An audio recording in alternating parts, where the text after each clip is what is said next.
It is not success which can give you no satisfaction.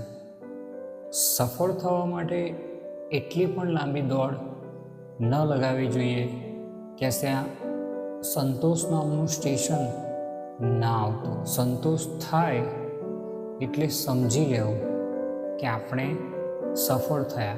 મિત્રો, સંતોષનું પ્રમાણ કેટલું જાળવવું અને કેવી રીતે જાળવવું એ અત્યંત વ્યક્તિગત હોય છે.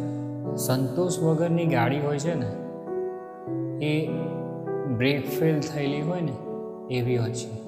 એ ક્યાંક ને ક્યાંક અથડાતી હોય. એટલા માટે જ વડીલો કહેતા હતા કે સંતોષી નર સદા સુખી.